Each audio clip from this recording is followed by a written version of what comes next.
Potential Not Pathology, embracing creative and resourceful approaches to psychotherapy with author and therapist Dr. Paul J. Leslie.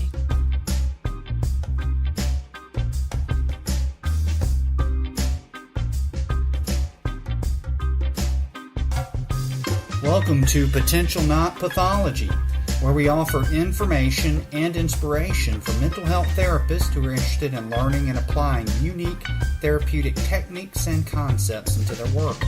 With a focus on the potential each client brings to his or her therapy session, this program examines ideas and tools which can assist your clients on their journey toward healing. In this episode, we get to chat with Dr. Robert McNeilly. Rob McNeilly is a very dear friend of mine and an amazing practitioner in the field of psychotherapy and clinical hypnosis. Rob began his work as a medical doctor and gravitated to psychotherapy and hypnotherapy after he studied extensively with Dr. Milton Erickson. Rob founded and runs the Center for Effective Therapy in Tasmania in Australia, and he has got so many wonderful ideas that I think we can pull from. What I really enjoy talking about with Rob in this episode is the idea about how important expectancy is, instilling that in our clients, but also in the therapist, the expectancy that change will occur. Also, the importance of creating relationships and the crucial and powerful aspect of truly listening. Listening not just for ways to use techniques, but listening for the essence of the other person. Listening for ways we can help that person find new resources that they can utilize to create change in their life. And something that we were all taught, but a few of us really feel comfortable doing sometimes, is being genuine. Being completely genuine in our therapeutic relationships. Because as Rob describes, we don't always have to have our clients like us as people, but at least there's a sort of respect that we are actually being authentic and genuine with them that creates a deeper level of empathy than just surface commentary and technical expertise. So I hope you enjoy this episode with Dr. Robert McNeilly, and check out his website for upcoming trainings and online programs, which I highly recommend. Dr. Rob McNeilly, welcome to Potential Not Pathology. Thanks for the invitation, Paul. Always a pleasure to speak with you. Likewise, and I want to thank you again. We did a absolutely fascinating interview about a month ago that was lost to Cyberland. I kind of feel bad for people who missed it, because we had such a good interview, and then when it was time to download, and there was a whole bunch of comedy of errors. So I want to thank you for coming back and chatting with me again. For those who don't know you or might not be familiar with your work, could you tell us a little bit about what brought you to the field of therapy, particularly from a medical background? Yeah, sure. I was in medical practice in Melbourne, Australia for 10 years, doing what GPs do, delivering babies, looking after families and so on. And I noticed that there was an increasing number of people with some kind of problems that I just didn't know what to do with. People would come, they couldn't sleep, or they felt anxious or something, and with my very limited learning, I had about 10 minutes in a busy practice to decide whether to prescribe Valium or Tryptanol. I mean, and that's pretty it's so embarrassing to look back now. So I became interested in what I could learn to be more useful to these people. And also, like a lot of us, I had a personal challenge. My first marriage was in crisis, or I was in a crisis about the first marriage. And I saw Melbourne therapist Ainsley Mears, who talked about meditation. And it was so helpful to me, I thought, now this is something worth learning about. And I tracked him down and discovered that he'd written a textbook about medical hypnosis. Mm. And hypnosis was like, I don't know about this kind of weird stuff. But I found out about it and did a 2-year training program in Melbourne. where I learned about the classical approach to hypnosis. You know, look at the spot, relax your feet, go deeper and deeper. You'll do what I tell you. You're going to be cured. You won't do this. You will do that. And while there was some good results from that, some people actually were helped by that. A lot of people weren't. And there was a lot of discontent in me about the power structure. Like, I'm the expert, I know, and if you don't do what I ask, there's something wrong with you, you're resistant. But anyhow, I stumbled across Milton Erickson's work, and that was really the beginning of a whole different direction. I saw a video of him, a film as it was in those days, for Herb Lustig's Artistry of Milton Erickson. A classic, just a wonderful, wonderful film video these days. And in that I saw Erickson talking with two people, patients or clients if you like, but he was treating them like human beings. It was like he was a human being with these human beings, and that was revolutionary for me, and I was really taken with that approach. And I think it was love at first sight, really. You know, I think I fell in love with that man, and he's been dead for nearly 40 years, but I still love the fellow very dearly, and I'm so grateful to him. And that changed the way my practice was. I left general practice, medical practice, and started up my own hypnotherapy practice. And then a few years later, I started running interest evenings for other people who wanted to find out about this, and that evolved into teaching. And I've had a marvellous time sharing what I learned from Erickson, my own particular version, to people all around the world, from Scandinavia, from Asia, from the US, from Australia, Europe, all over the place. And you probably know that Ericksonian joke. How many Ericksonian therapists does it take to change a light globe? How many? It takes 19. 1 to change the light globe, and 18 to each say how they think Erickson would have done it differently. So there's a whole lot of people out there who say Erickson did this, Erickson was like that. And when you read about people's understanding of Erickson, what they write and what they say is more a function of them than of Erickson. Mm-hmm. And so I'm just another one of the 18. I'm not the one that's changing the light globe. So, and my mission with this is to help to offer an easy, down-to-earth beginning to hypnosis and to Erickson's approach in particular. Mm-hmm. There's some people were critical of what he did, in that he was so creative and so innovative and so flexible that it's easy to look and say, oh my goodness, I couldn't do that. So, and I had that experience myself first off. Mm-hmm. It was overwhelming. I can never do that, so I can't even start. So what I like to do is to have a way of beginning, mm-hmm. so that people can start to find an easy, down-to-earth connection with hypnosis and with what Erickson was doing and solutions and all the things that you know about and you do in your work. Mm-hmm. And to have a way of starting that so that people can get a start, and then they can evolve and explore and do what mm-hmm. they will in their own way, in their own time. Mm-hmm. You know, as you're saying that, I'm kind of thinking that there's a lot of, in the field of therapy, but specifically in the field of hypnotherapy, there's a lot of the gurus, kind of I even hate to frame it this way, but the cultish kind of thing. And just, I mean, from knowing you, but then based on what you just said, it's almost like you're just there to kind of open the door. Yep. And the person has to go through the door, because you're right. Every first student, people who's trained directly with Erickson, whether it's you, Bill O'Hanlon, Eric Greenleaf, Gilligan, every one of you do it differently. Sure. You have a similarity, but you do it differently. So you're kind of eliminating that need to have the guru complex. Just here it is, and then fly with it. I don't know whether you know the Swami Beyond Ananda. I have heard of him. Yeah, You haven't heard of him?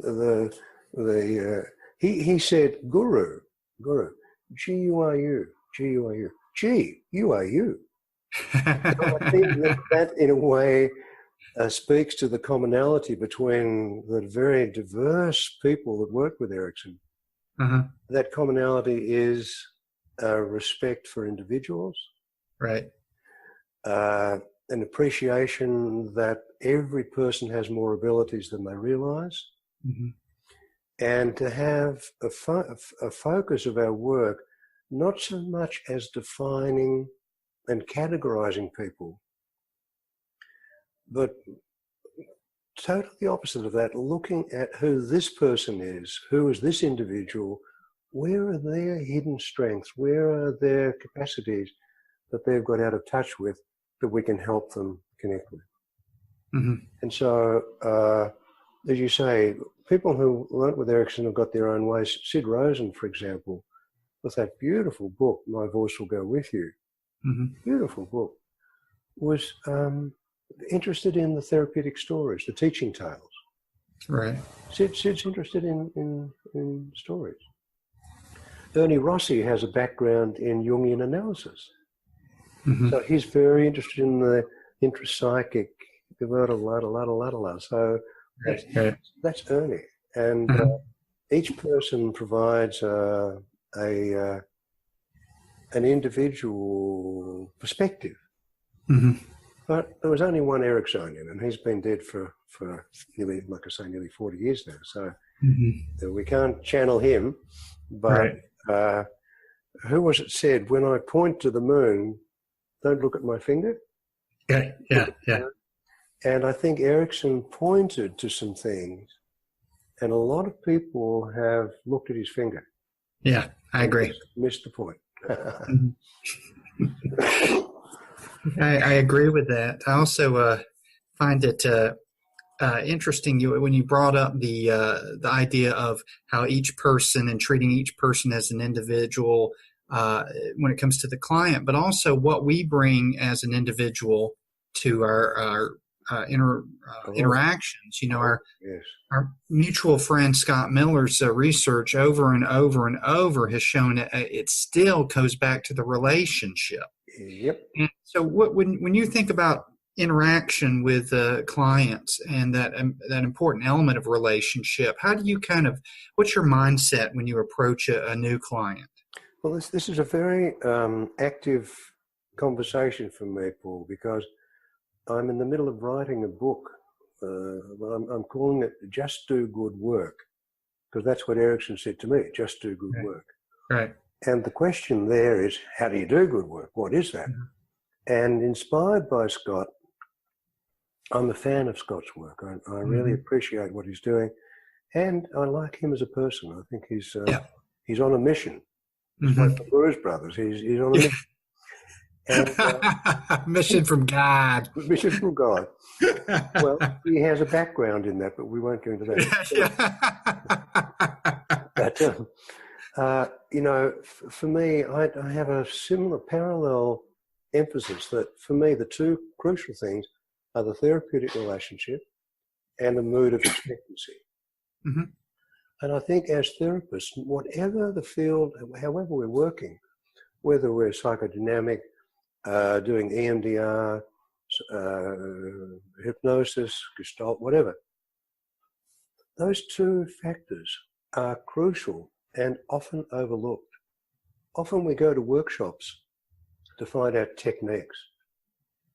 And we've all been to workshops and seen people, like you say, gurus, and you think, whoa, that's cool, I'm going to try that technique. Now, Sir William Osler said 200 years ago that he always told his students to use any new drug as much as possible when it first came out while it was still useful. There are fads in therapy. They come and they go. EMDR was it. Now it's part of it. The CBT was it.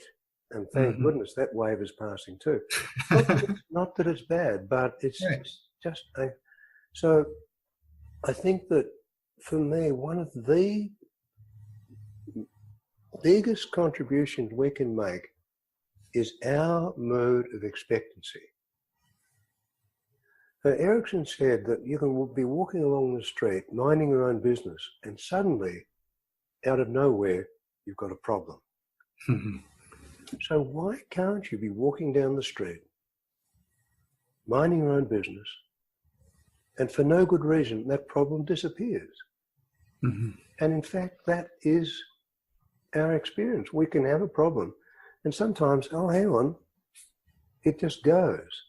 So I think as therapists, we can contribute to that, because when a client comes with a problem, they always bring a mood of resignation. Always. Clients always, anytime you or I or any of us have a problem, it's never felt like, oh, I've got this problem and I know that at any moment it's going to go. That's not a problem. Right. It's just a circumstance. It's a little glitch. So if a client comes with resignation and we kind of feel that, that kind of heaviness, we can pick up their mood of resignation and we can feel heavy, we can feel resigned, we can feel burdened, we can feel limited. If you like, using a hypnotic metaphor, clients can put us into a bad trance. Yes. And all that happens then is at the end of the session, the clients hypnotize us into seeing how hopeless their situation is. It's not really helpful to anyone. But if we can start with our own mood of expectancy, I wonder what's going to happen here. I wonder how this can happen. I wonder what you're going to discover. I wonder when you're going to discover. How are you going to know? All those kinds of ways of expressing it. But more than the expression, the mood of expectancy. If we can have that mood of expectancy, the client has a chance of picking up our mood. And it also inoculates us against picking up their mood of resignation. So everybody wins. And I think expectancy is something that's not unfamiliar to anyone. We know what it's like when a holiday's coming, when a kid's waiting for Christmas, or, we know that. It's a human. And I think that therapists could contribute a lot to the effectiveness of their work by learning and doing some, to use Scott Miller's phrase, to use some deliberate practice generating expectancy. So that's the first thing, expectancy. I think for me, it's number one. Right. And secondly, the therapeutic relationship. Well, how do we do that? How do we generate a relationship? I mean, this is not rocket science. If I were to talk to you now, listen, Paul, I've got an answer for you. Just do it what I say. I'm the expert, and just, if you're very lucky, you'll get a little bit of this, and maybe it'll help you, but you're pretty stupid, so I'm not sure that you're nowhere near as intelligent as me. So I'm not sure that it's going to be. I mean, that's one way of what? I wouldn't call that a very helpful relationship. I don't think so. Wouldn't work for me. Wouldn't work for me. Sounds like being married to me, but that's okay. Well, with my Irish ancestors, anyone who tries to tell me what to do, they've got to fight to the death. Yes, yeah, exactly. someone invites me to do something, well, usually I'm pretty easy. So I think if we start, and all of these things are interrelated, if we start by respecting the legitimacy of every person's position and experience, no matter how weird it might seem to us, no matter how unacceptable it might seem to us. If we start with accepting the legitimacy of their experience at the moment, then there's a possibility of a connection. Right. And then when there's a connection, then, there's some trust. Then the client starts to think, oh, this person's not going to try and force me or fix me. Mm-hmm. This other person is kind of a decent human being. Then we can start to, for me, it's just common sense that if you're going to work with someone, or if you're going to get your car fixed or your computer fixed, you don't just want a technician. You find out, who is this person? Mm-hmm. And when I was living in Melbourne, we had a man who used to look after my car. And my son found out about him too. And he would drive from one side of Melbourne to the other, like drive for an hour, to go to this man, because he could trust him. Mm-hmm. And this man would say, he said to my son one time, there was something wrong with the car, and my son thought, and this mechanic said, don't worry about it. There's nothing to do. I could do a whole lot of things, but we don't need to do anything. I mean, it's like a gem. Mm-hmm. To find someone who is going to be straight and honest and clear, rather than someone on the make. Right. So I think that's how we are in life, and the same with therapists. People are not stupid. Mm-hmm. The clients come and the first thing they do is they check us out, like, who is this person? Are they all right, or can we trust them, and so on. Mm-hmm. So I think that if we are respectful, right, accepting, flexible, and then comes the most marvelous part of all of this process of listening. Mm-hmm. We all know listening is key. Yes. But what is it? How do we do it?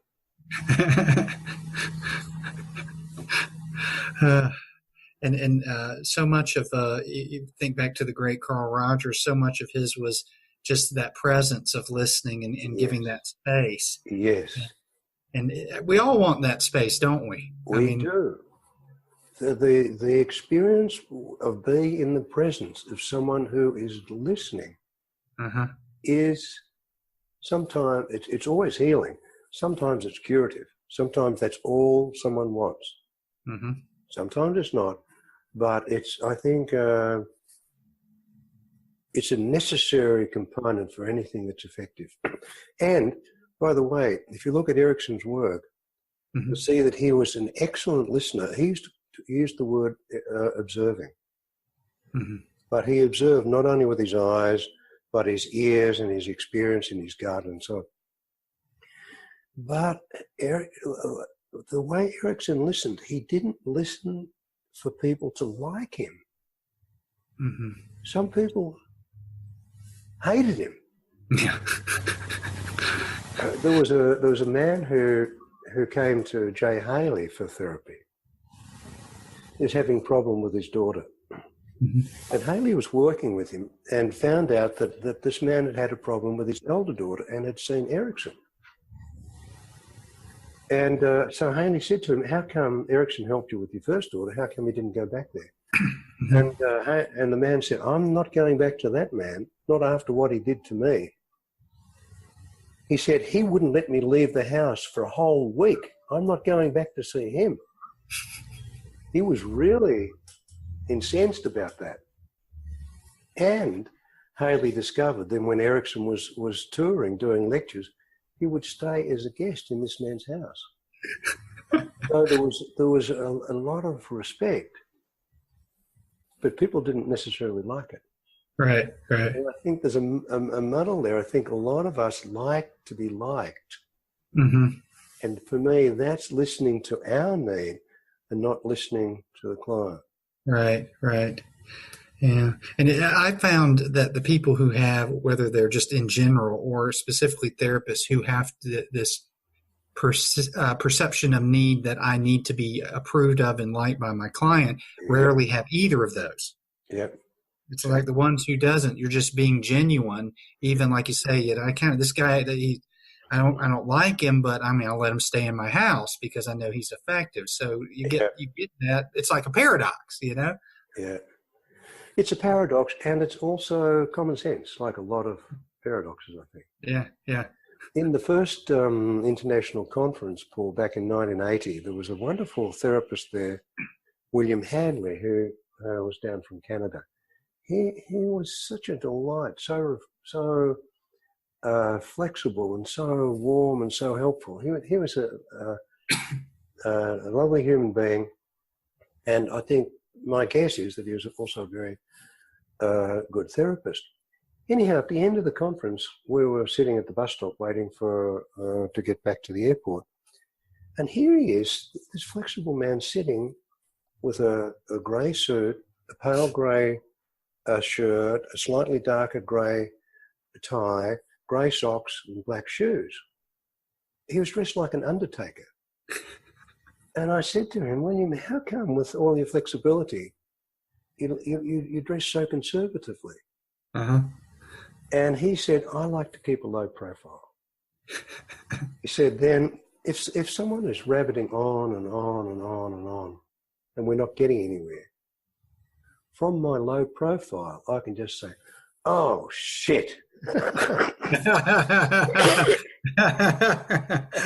that comment coming out of someone with a low profile is much more dramatic than someone who's kind of, out there.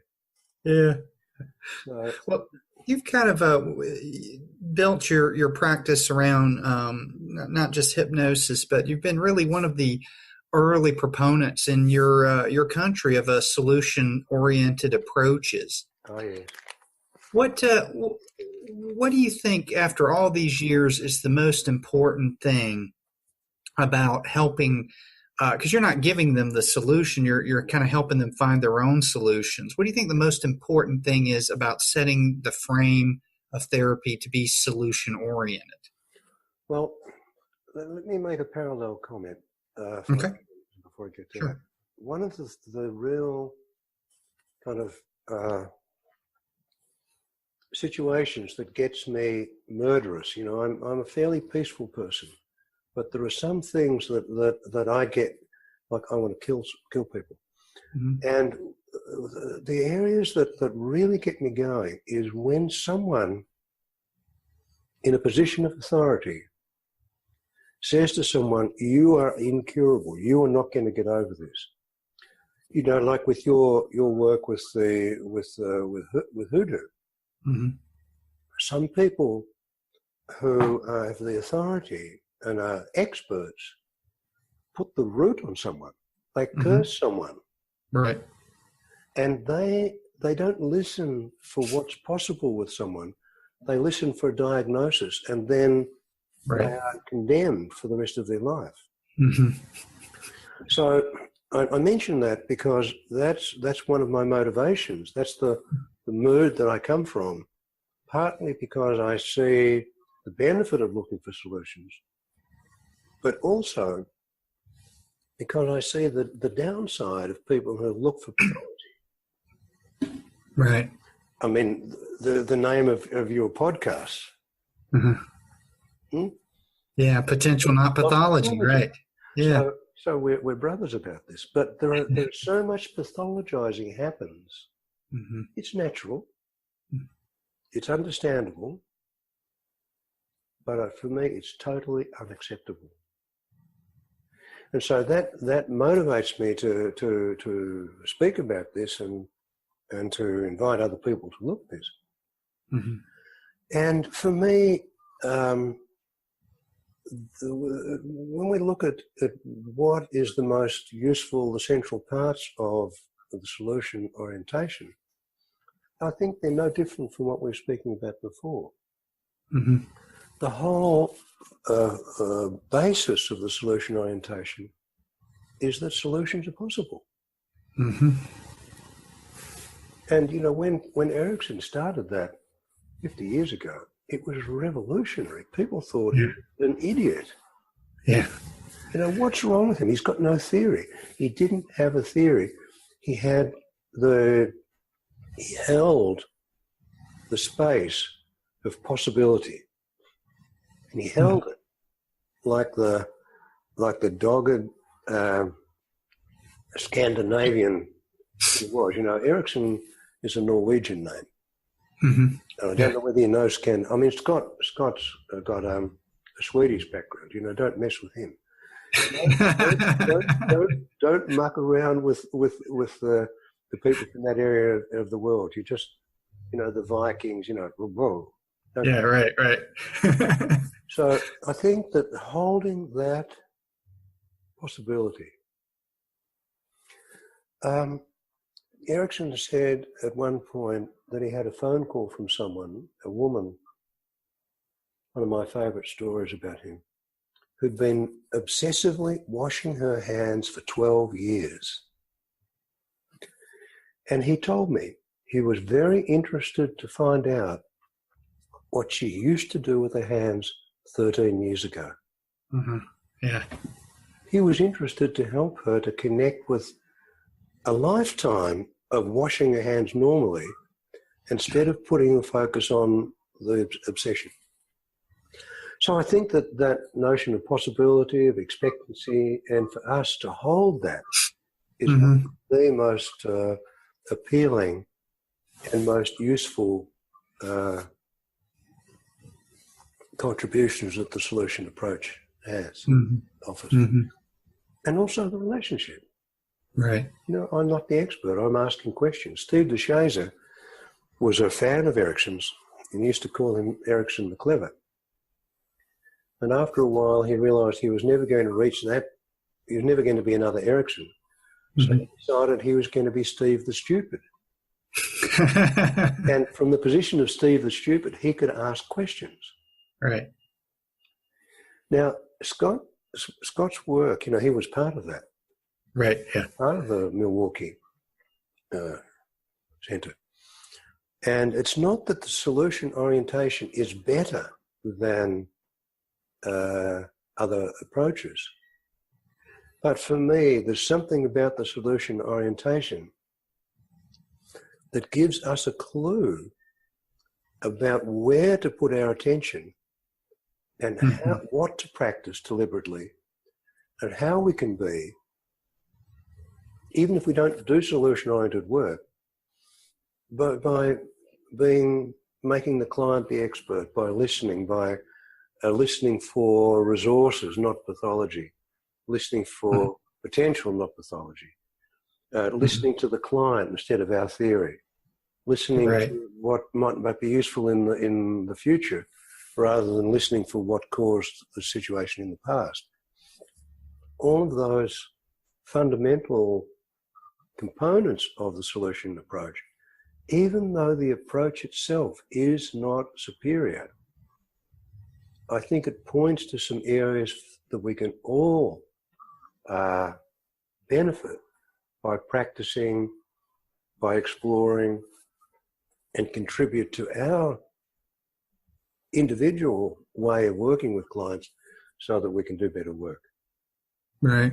And because some things that we think are problems, I guess technically they're problems, but they're unfortunate aspects of life. And sometimes just, you know, examining what resources we have to deal with that. An example I had recently is a gentleman whose wife has Alzheimer's.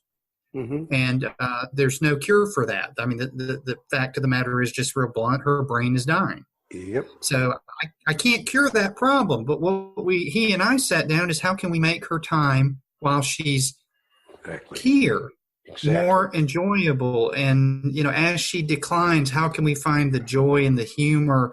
And to me, that's, you know, that's dealing with it's not really a problem. It's a fact of life.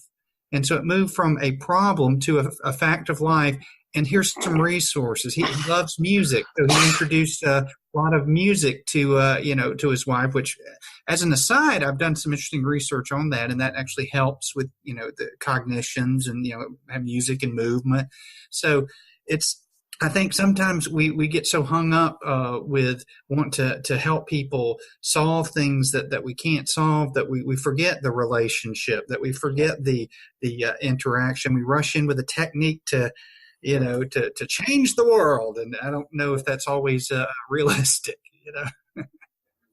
But it's Oscar Wilde said that about a woman who was very, very attentive to all of her friends' problems. And he said you could tell by the haunted looks on their faces.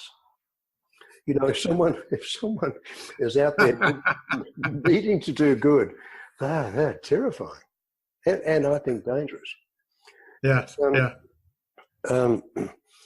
Even you say you've done some research about music, but if people say, "Oh, okay, music is a technique. Oh, whenever there's something, I'm going to play some music," but there's music in music. If you put on Bach for some people, it's going to be different from putting on heavy metal. Right. They're both music. If you put me in front of had me listen to some heavy metal, I'd probably need to increase my medication. And some people, if you put Bach on, they'll say, "Oh, this is rubbish." Right. So even in that, even with the use of music as a technique, it's going to work when you fit the music to the client. Right. And for some people, if they like heavy metal, great. If I hate it and they like it, that's my problem. Yeah. That's for me to deal with. Right. Yeah. Very nice. But to not dilute your point that a problem is a problem is a problem. Yeah. And actually, we can say that any problem is simply a situation that we don't like. Right. That we don't want. Philo Hanlon says there's no such thing as a weed. I mean, a weed is just a plant that happens to be in a place that we don't want it. Right. Yeah. We say it's a problem, but it's actually a plant. Yeah. So when you help this man to see that his wife's Alzheimer's, that the situation is how it is. Right. Then you can start to explore. One of my teachers, Werner Erhard, put it beautifully. I don't know whether you know of Werner. He did S training and landmark. Yeah. So anyhow, Werner said, obviously, the truth is what's so. It's not so obvious, but it's also so what? And not so what like, don't worry about it, but okay, this woman's got Alzheimer's. Yes, so what can we do about it? Right. So it's Erickson's principle. You accept what the client brings and you make use of it. You don't try and change it. You don't try and alter it. You don't try and fix it. You accept it. You make use of it. There was a woman who had bad migraines, wanted help from Erickson. And towards the end of their time, he said to her, make sure you don't lose migraines totally. Because sometimes a migraine is the only legitimate excuse for not going to a family gathering that you don't want to go to.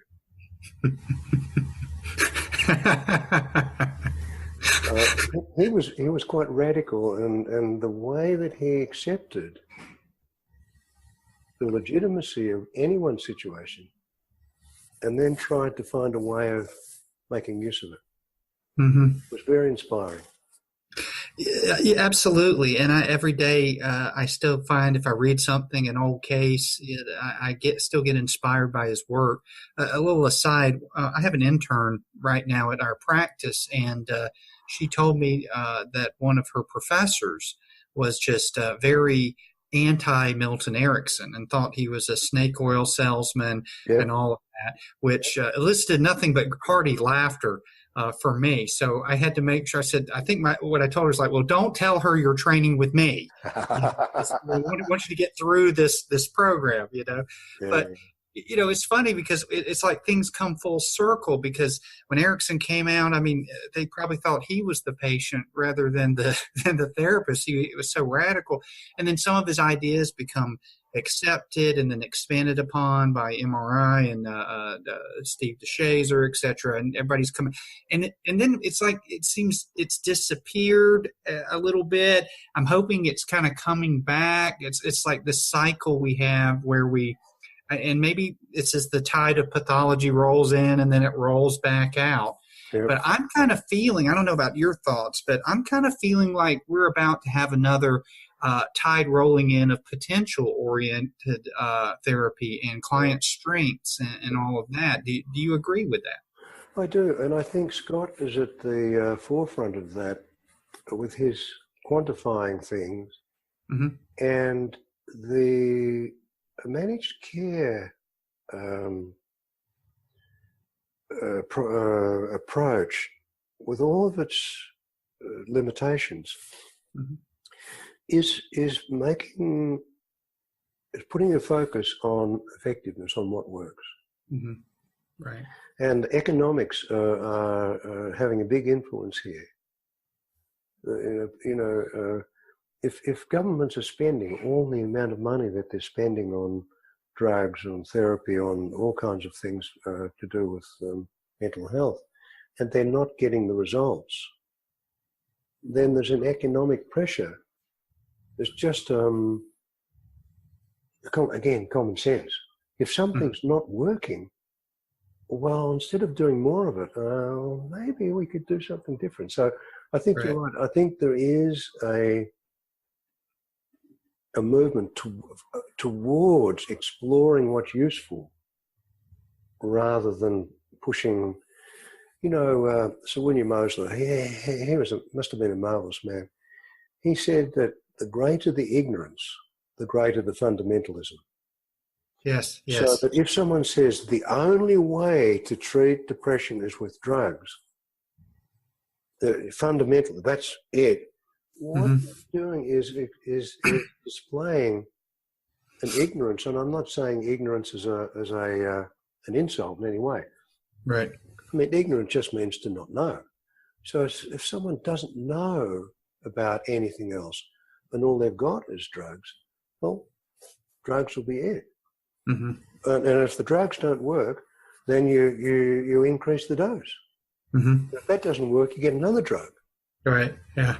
But surely, eventually, I'm not just talking about drugs, but in any approach, CBT, any approach, Ericksonian therapy, any approach, solution-oriented therapy, any approach, if you're doing it with a particular client and it's not working, well, for goodness sake, let's do something else. If we're having a solution-oriented conversation and someone's getting worse, let's look at the pathology. See what we can do there. But I agree with you. I think there is some light at the end of the tunnel. They say, just be careful, it's not an oncoming train. But in Australia, there's a different version. The light at the end of the tunnel has just been turned off due to an industrial dispute.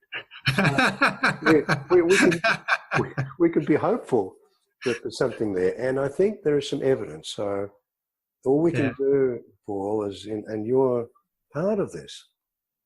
You're part of this. You're part of giving a voice to this movement of potential rather than just pathology. And I think if we can all, enough of us make a small contribution, then enough of us doing that, we can actually, we can shift things. Yeah. We can help that tendency, help it along. Yeah, that's what I hope. I definitely. Yeah. Well, as we kind of come to the end of our time together, I'd like for you to tell everybody a little bit about this new program that we were discussing right before we kind of hit record, and it's the it's the matrix of Ericksonian hypnosis. Can you tell us a little bit about this? And it'll be coming up in a few months from now. Yeah. What does that course entail?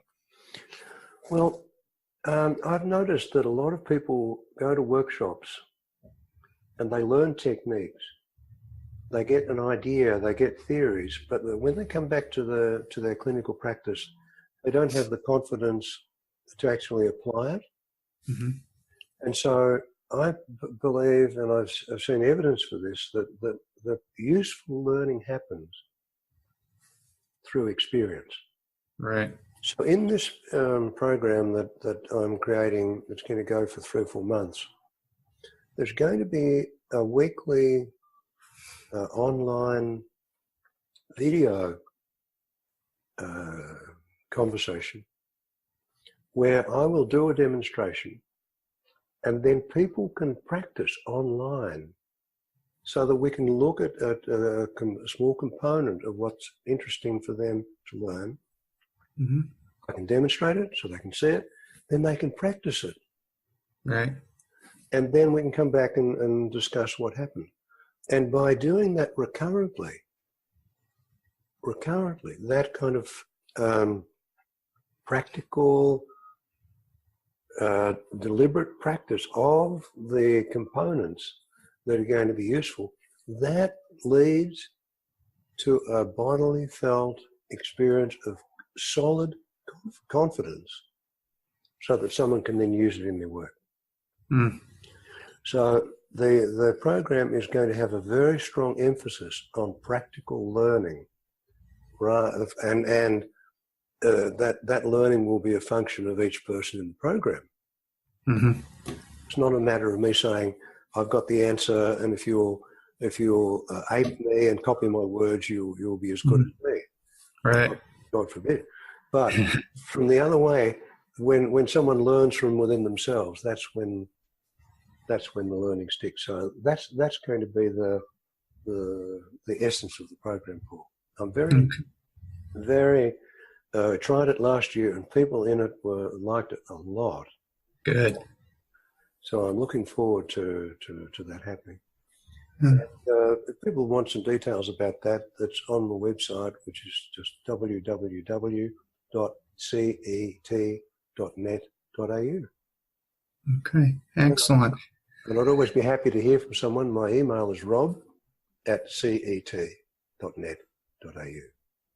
Okay, excellent. Well, thank you so much for taking time out of your very busy schedule, as always, to talk to me. And I'm glad we were able to get this one done successfully. I mean, yes, and it's still in cyberspace, Paul. I know. Don't speak too soon. Let's have an expectancy. Yes, that is going to happen. Well, thank you very much. Yeah, well, I appreciate it, and thanks for the opportunity, and to be able to relate to you in this way with the mutual trust and with the mutual respect. It's a good example of what we're talking about.